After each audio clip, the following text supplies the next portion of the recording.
Welcome. Elon Musk, the boss of Neuralink, Tesla and SpaceX, continues to push the boundaries. The famous entrepreneur has now announced that they have developed an innovative brain implant called Blindsight that will restore sight to the visually impaired.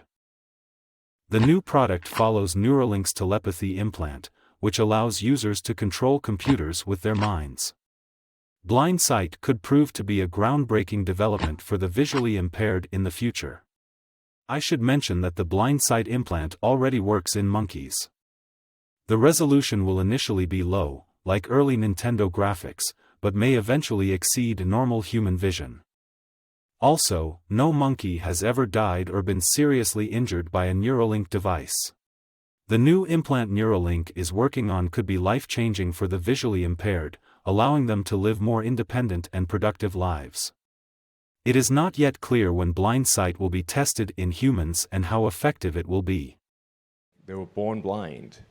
We believe we can still restore vision. Because the visual part of the cortex is still there. Yeah, even if they've never seen before, we're confident that they could see.